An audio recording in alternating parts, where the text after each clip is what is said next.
This is going to be the last Performance Max campaign setup video you're going to watch, because that's all you're going to need. There are hundreds of videos on YouTube on this exact same topic, but I see most of them are not really covering the essentials. They're just walking through the setup and not anything more than that. And that's the problem. I'm creating this video for the older self of mine, what I would have wanted in 2021 when Performance Max first launched. So in this video, I'm going to walk you through the complete setup of Performance Max campaign, how to do it with the goal of sales in mind, with a high ROAS in mind, and how to avoid the most common mistakes which most people do while setting up a Performance Max campaign. Now, without wasting any more time, let's get right into it. Okay, so here I am on my Google Ads dashboard, and this is gonna be a full-fledged best setup guide which I wish I had seen 3 years ago when I was starting out. Okay, so first thing is choose your objective. Obviously sales we are going to choose over here. If you are in the business who needs leads, select leads, but obviously PMax sales is the best one. You really don't need PMax for the other stuff, or manual campaign works. So we are going to go with sales. And here let's dig into the biggest mistake which I see most people make all the time when they seek, assuming all of these are approved. When in my case it is not approved, so assuming that most people actually leave it as it is. They think, okay, we have contacts, phone call leads, submit lead forms, it's good, maybe we'll get a phone call for a bulk business deal, maybe somebody will fill up our forms and we'll get some good business from there, maybe this, maybe that. And that's a very big mistake. This is not how it works. Google is just gonna get distracted from all of this, and it's not going to be able to focus on the real thing, which is purchases. We want sales, we have to focus on that. So just remove all of these unnecessary stuff, even if it's approved. Go with only one goal, which is purchases in this case. If something else is your goal, go with that. After this, obviously Performance Max, and over here you have to select your merchant center account. Please don't skip this step, otherwise you're an idiot. Basically that. Go ahead with naming your campaign. You can obviously follow some nomenclature formulas. In my case, I usually do PMax, the brand name, or the product name. Let's say I'm going with t-shirt, whatever it is. I'm going to select brand over here just for the sake of it. You can obviously create a formula for your nomenclature so that it's easier for you to identify in the later stages. Over here, another mistake I see people do is going for conversions because they want sales. Obviously, even I want sales, but you should be selecting conversion value over here. The reason, because in my experience, I've seen when you click conversions, Google will just do anything to get you that sale. But these can be low quality sales. These can be COD sales. These can be people who don't even, they want to buy, but they don't have the pocket to buy. They don't have that kind of disposable income. These can be the low ticket sales. So it's better always to click on the conversion value thing, because when you're selecting conversions, Google doesn't really have in mind that ROAS can also be your priority, right? Which is in our case. So always go with conversion value, because in this case, Google is also always going to go after those people who are going to buy more. These can be people who have AOV, which is higher than normal people. And that's what you want. Higher quality customers, better ROAS, better sale. Okay, and when you're starting out, please don't select the target ROAS. Just give Google the freedom. Once you have enough data, you can definitely cap out a target ROAS and make sure it's data driven and not something out of the fantasy, just not some random number. And don't click on this customer acquisition thing, never. Okay, only you can click on this thing after you have enough data, sufficient data of spending enough money on ads, only then. Otherwise, just don't. Next, select your location. I'm going to select United States over here by clicking on enter another location. United States, just for example. Okay, after that, go on English. Even if you're in India, always select English, unless otherwise your brand needs you to select some other language, or just select nothing. Why English? Because people speaking English usually statistically have a higher disposable income. They can afford to be impressed by an ad and randomly on the spot, by impulse, buy that thing. They have that kind of income. That's why. After that, automatically created assets, I am not really a fan of this, so you can definitely uncheck it, or even checking it, I really haven't seen any big difference, so just let it be. Okay, add schedule, obviously all day because we are in e-commerce. After that, start and end dates. If you're running some kind of offer, this will be applicable, otherwise not. Next is your asset group. What you can do here is, you know compartmentalize your products in terms of asset groups. Let's say one asset group for t-shirts, one asset group for pants, one asset group for sports bra. That's how you can go. Or you can obviously put all the products into one asset group. That also works, but you have to be careful of one thing. It all depends upon your strategy. If you don't have a strategy, it's not going to work. It's upon your business. If your let's say e-commerce store is a general store and you sell a lot of things starting from fitness equipments, dumbbells, and to mascaras and eyeliners, so two very very different things, you cannot put everything together. That can be a reasonable thing in a test standard shopping campaign, because that's test bucket. We can bet the farm over there, but not over here. Anyways, in pmax you have to spend a lot of money, so it's better not to. So it's better if you are doing all products, it has to be something, the product should share the usp, it should share the benefits, the special highlights, the usps and all those kinds of things. So I'm gonna just select t-shirts over here just for the sake of it. And over here in listing groups, again, if you have to go with all products, do it. Otherwise, click on pencil, use a selection of products and select whatever category you want to choose. This category has to be coming from your merchant center, which will come from directly your shopping feed app in WooCommerce, in Shopify, whatever app you're using. I prefer item ID because this is the easiest way. Just click on item ID and whatever you're doing, t-shirt, you search it over here, you will get. If your product title has t-shirt, it will obviously come up over here, which definitely in this account we don't have t-shirt. So whatever you select, it's basically you have to, this is how it's going to come up. 3 selected, 4 selected, 99 selected, and only those products are going to be targeted in this campaign, nothing else. Only those kind of products are going to be shown in the shopping ads. That's it. So for this, I'm going to leave it as all products. If you want to narrow it down, definitely select the products you want to. After that, I really don't want to do this asset generation stuff because Google's AI is not that great yet in creating good quality ad copy, headline and headlines, description, those kind of stuff. Final URL, definitely choose your final URL, whatever it is. And don't worry, all of your shopping ads won't redirect to this particular URL. This is just for your display ads and your search ads. All your shopping ads will be redirected to your in that particular product's landing page. Don't worry, all those URLs will be gathered from the merchant center. You have to, don't worry about that. Over here, headlines, you have to fill it up. 3 minimum long headline, 1 minimum description, 2 minimum. Now definitely you can put anything over here you want. Even if you put some shit over here, some nonsense, you can still get a decent ROAS of 2, 3 maybe. But I will always suggest put some good quality headlines over here. My framework, which I like to follow, is going for keywords first, because that's gonna increase your relevancy, your quality score, and after that go for the features, benefits, USPs, because after all you're talking to a human. A human is going to be reading it, so you have to do that. And after that, go for the call to action, or you can go for the social proof, urgency, scarcity, those kind of things, but end with a call to action always. For here I'll just do anything. Let's say Gymshark compression t-shirt, just for the sake of it. It has keywords, people are searching this, so keyword wise it's good. And USPs wise, what can we write? Spill proof, 100% cotton.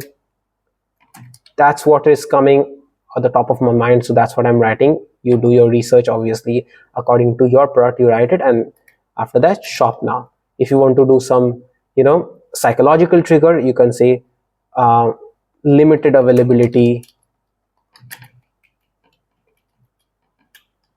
or you can say something like going out of stock. That's scarcity.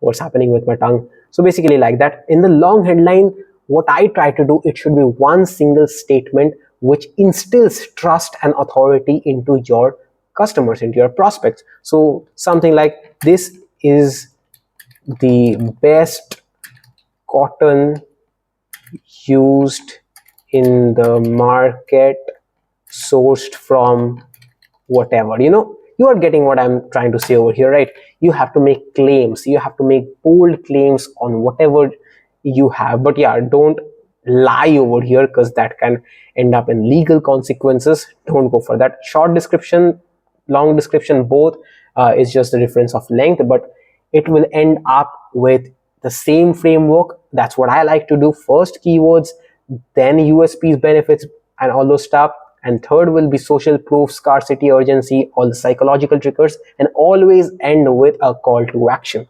That's my framework. And then let's move on to the images, videos, and logos. Here, one of the biggest mistakes I see people make, all marketers do this. In images, you just put random photos, white background photos, anything you have shot with your phone randomly. Don't do that. These images are going to be shown on maybe YouTube, on the display network, on the on other apps, the partners of Google. So you want people to be impressed, to be mesmerized, to be to feel good after seeing all of these images. So what you have to do is put high quality images. You can also put your Facebook ads over here, the image ads, the infographics, all those kind of stuffs you can put over here, which will make people think, which will make people stop, which will make people see and read. That's the kind of quality of images you want to put over here. You have a limit of 20, put at least 10 over here. After that, logo, obviously you have to put your logo, then your business name. And then another very, very big mistake is the videos. You cannot let Google make a video automatically over here. Google is trash in doing these kinds of things.